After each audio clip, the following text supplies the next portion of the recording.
I am aware, Mr. Speaker. Oh, you are aware, Mr. Speaker. Thank you. If you are aware, Mr. Speaker, then what was the purpose of the privileged speech? I don't know if my distinguished colleague was present when I was mentioning an amendment on Section 21 of RA 9165, particularly exempting the media from being signatories in drug-related operations, particularly on confiscated items, Mr. Speaker. All right. Thank you, Mr. Speaker. The reason why I wanted to ask the good gentleman is because, you know, RA 9165 was passed already in the last Congress. And during this Congress, it has also been amended. And in Section 21 of RA 9165, I don't know if the good gentleman is aware, the Deputy Majority Floor Leader is aware that Section 21 has been taken up. Can you repeat that, Mr. Speaker? Tagalogin ko po. Aware po ba tayo na yung Section 21 po, ito po ay tinitake up po dun sa amendments natin sa RA 9165 in the committee. Kaya nga po, Mr. Speaker, kailangan natin balikan at bilis-bilisan po ang problema po natin sa Kongreso. Kaya po tayo napupulaan ng mga kababayan natin. Napakarami natin mga batas na kailangang ayusin, subalit hindi po naaayos, kaya kailangan po natin bilis-bilisan. Kung ito po ay na-take up, sana po ay mabilisan pa para kagad po ito ay ma-review at magawan po natin ang paraan dahil ito po ay kahilingan ng mga kasamahan po ng ating Fourth Estate, Mr. Speaker. Tama po. Napakaganda pong suggestion po niyan. Since kayo po ay malakas po sa Senado, baka pwede pong sila pong sabihan ninyo dahil wala po tayong counterpart sa Senado. Tapos na po tayo sa amendments natin.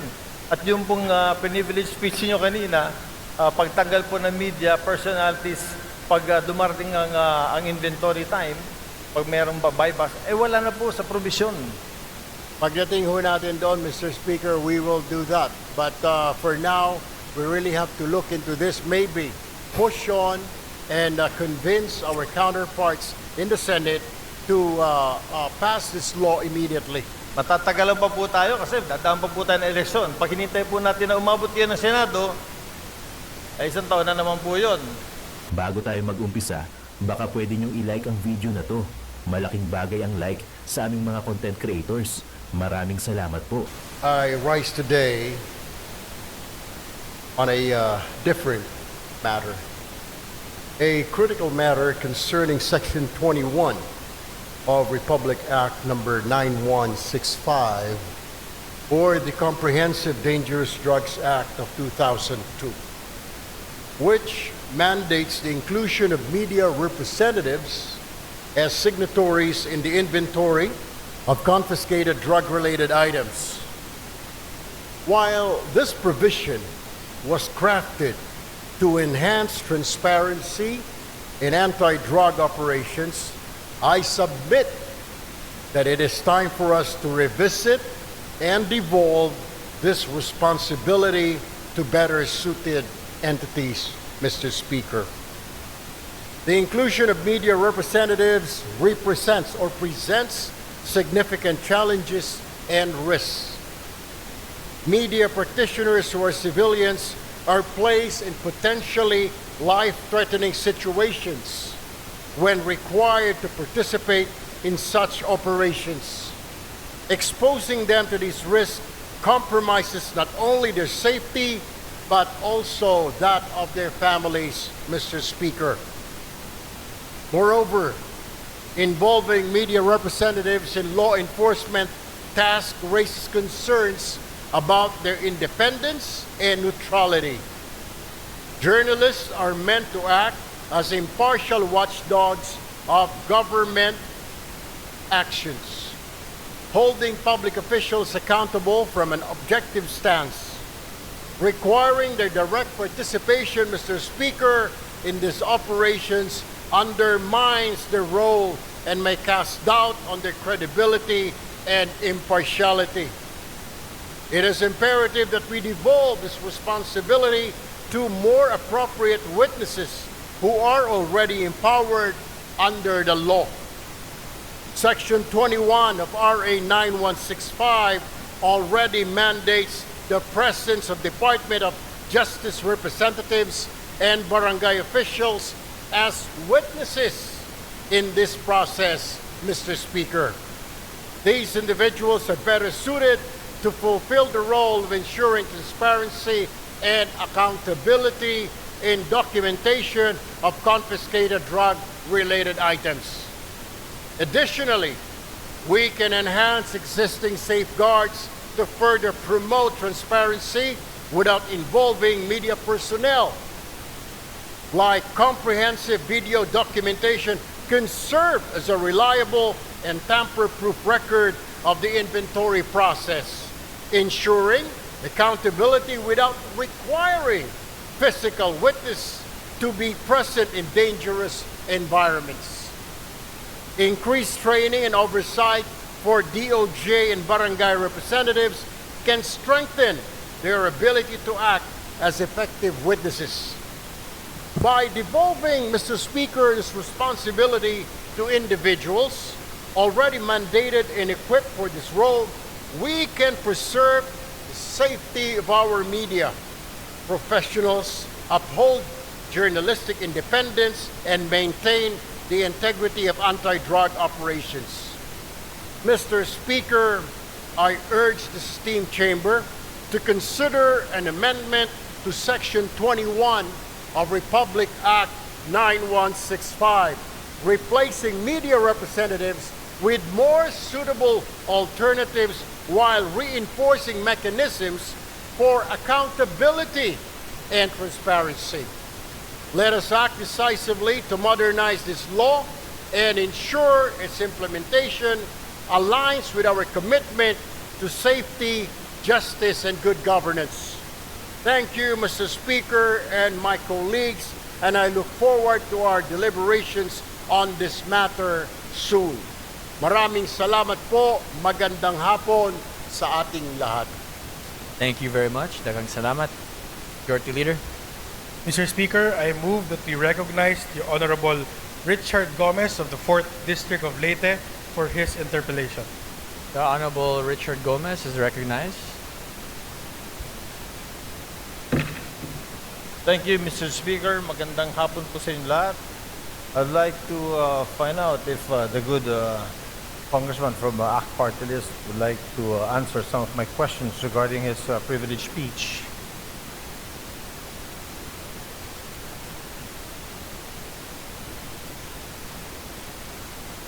Sure, Mr. Speaker and my colleague. Thank you, Mr. Speaker. I would like to find out from the good congressman if you are a member of the Anti-Drugs Committee. No, I am not,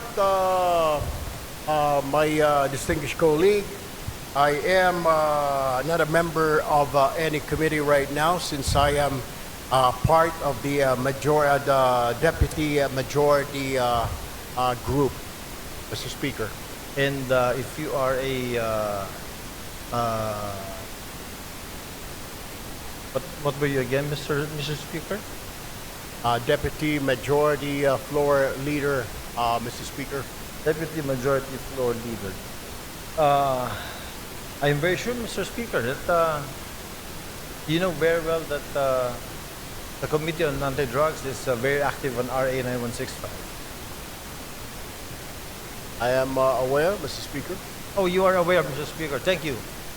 If you are aware, Mr. Speaker, then what was the purpose of the privileged speech? I don't know if my distinguished colleague was present when I was mentioning an amendment on Section 21 of RA 9165, particularly exempting the media from being signatories in drug-related operations, particularly on confiscated items, Mr. Speaker. All right. Thank you, Mr. Speaker. The reason why I wanted to ask the good gentleman is because, RA 9165 was passed already in the last Congress. And during this Congress, it has also been amended. And in Section 21 of RA 9165, I don't know if the good gentleman is aware, the Deputy Majority Floor Leader is aware that Section 21 has been taken up.